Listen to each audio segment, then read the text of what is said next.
The internet as we know it today is the result of the combination of multiple concepts, theories, and contributions from various scholars. My name is Juan Carlos, this is Feedback Learnex, and let's learn about all of these elements that have come together to give birth to the service we enjoy daily. Let's go!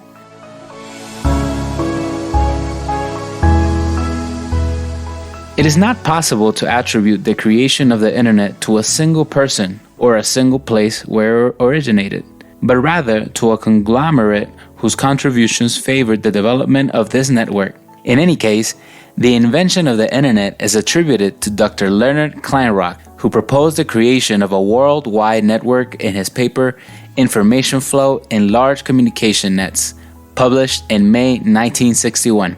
The first steps towards the creation of the internet took place in the United States through collaboration between the University of California, Los Angeles, the Stanford Research Institute, and the United States Department of Defense. The internet was created with the aim of facilitating communication between systems connected at the local, regional, national, and international levels.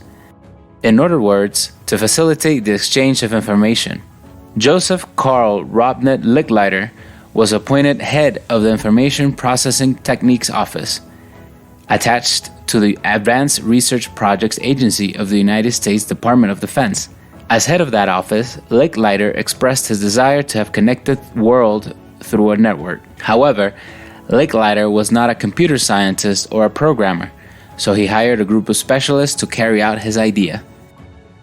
Lawrence Robert was responsible for executing Licklider's orders and eventually became the creator of ARPANET, the predecessor network of the Internet.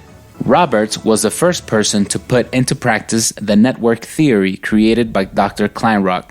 The data transfer networks developed by Roberts in this stage are still used today. In 1966, Lawrence Roberts from the Massachusetts Institute of Technology, with the support of DARPA, introduced ARPANET for the first time in the Institute's laboratories. In 1969, the network expanded. This allowed researchers from other institutes to connect to the network created by DARPA and the Massachusetts Institute of Technology. The first institutions to connect to ARPANET were the University of California, Los Angeles, and the Stanford Research Institute. On August 29, 1969, the first long-distance message was sent from one server to another, from Dr. Kleinrock's laboratory at the University of California to the Stanford Research Institute. In this way, what had been Dr. Kleinrock's dream became a reality. From 1970, the network expanded to other institutes in the United States, such as the University of California, Santa Barbara, and the University of Utah. By 1973, ARPANET already had servers in London. In 1989, Tim Berners-Lee, a British computer scientist at CERN, invented the World Wide Web, which gave birth to the internet as we know it today. Berners-Lee's idea was to create an information system that would connect text through hyperlinks.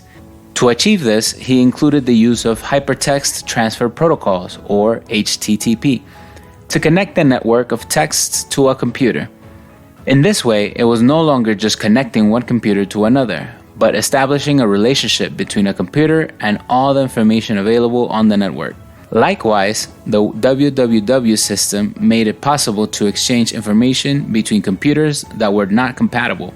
In summary, the Internet emerged in the laboratories of the University of California, the Stanford Research Institute, the Advanced Research Projects Agency, the Massachusetts Institute of Technology, the University of California, Berkeley, and CERN. This was interesting information. I definitely learned something new today and was able to practice my listening skills. What about you? This was Feedback Learnex, and I am Juan Carlos.